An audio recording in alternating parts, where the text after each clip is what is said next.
મિત્રો સ્વાગત છે મારી ચેનલ પર અને આજે હું તમને કેપેસિટર પીટી અને આ છે ઇનકમની પીટી તેના વિશે થોડી માહિતી આપીશ અને આપણે બતાવીશ કે કઈ રીતના પીટી હોય છે। તો સૌથી પહેલા તો આપણે કેપેસિટરની પેનલ પર લઈ જાઓ તો અહીંયા જોઈ શકો છો આપ કેપેસિટરની આ પેનલ છે અને હાલ તે બંધ છે અને અહીં જોઈ શકો છો કે તેની પીટી નીચે ઉતારેલી છે જે આ છે આપ જોઈ શકો છો આ કેપેસિટરની પીટી છે। तो अहीं कण आप જોઈ શકો आरवाईबी 3 फेज में पावर तो बतावी રહ્યો છે तो आ बस नो पावर છે અને બ્રેકર आप જોઈ શકો છો કે હાલ બંધ છે। तो જ્યારે બ્રેકર ચાલુ થશે ત્યારે ત્રણે આ ઇન્ડિકેશન વીડીઆઈ ચાલુ થશે તો અહીંયા જોઈ શકો છો આ વીડીઆઈ ત્રણે ચાલુ છે જ્યારે બ્રેકર તો બંધ છે તો આ બસ નો છે। तो કેપેસિટરની જ્યારે પીટી બહાર નીકળવાની હોય એટલે કે કઈ ફ્યુઝ ચેક કરવાના હોય મેઇન ફ્યુઝ જેને કહેવાય તે ચેક કરવાનો હોય ત્યારે बस 0 करवो पड़े छे त्यारे तमे ते चेक करी शको छो। तो एना माटे इनकमर 1 2 जे होय ते पावर जे बस नो मेन એટલે કે બસ નો પાવર આ 0 થવો પડે કારણ કે ઇનકમર થી કનેક્ટેડ બસ થી કનેક્ટેડ કેપેસિટર નો જે કેબલ હોય એ હોય છે એટલે બસ નો કેબલ તો એ અહીંયા કણ કનેક્ટેડ હોય છે। અહીંયા જોઈ શકો છો કે આ પેનલ છે અને અહીંયા કણ તેનો કેબલ કનેક્ટેડ હોય છે। અહીંયા જોઈ શકો છો કે सूचना तेनी लखेली ज छे। आ ढांकण खोलता पहला इनकमिंग 1 એટલે કે ઇનકમર 1 થી જ આ કેપેસિટર નો કેબલ કનેક્ટેડ છે તથા બસ કપલર બંધ કરી બ્રેકર બહાર કાઢી પછી કામ કરવું। તો એવી રીતના જેનાથી કનેક્ટેડ હોય તે સાઈડ નો બંધ કરી દેવું ખાસ।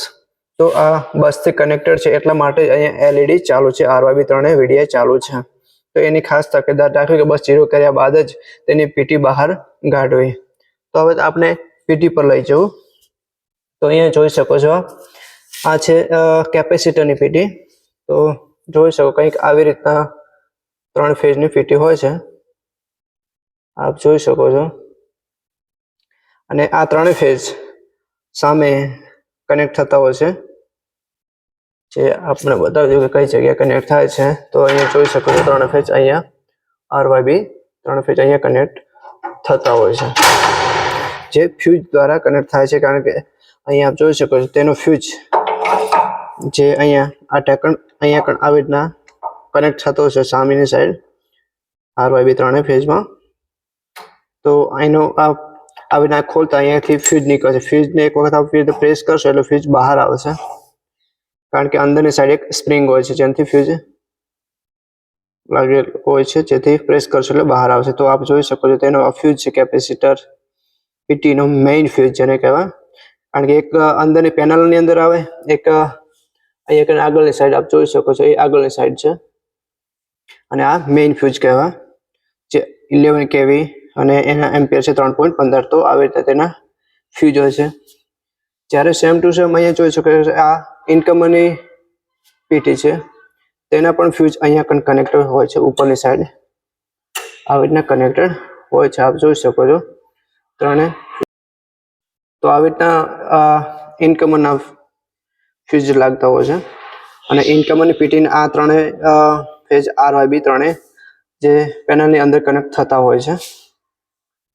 तो आप जोई शको छो कि आ इनकमर पीटी है आ कैपेसिटर पीटी हो जे कैपेसिटर पीटी हो डब्बी टाइप नो आप जोई शको छो कि अहींयाथी आ रीते बंद करशो એટલે कम्प्लीट पैक थई जशे।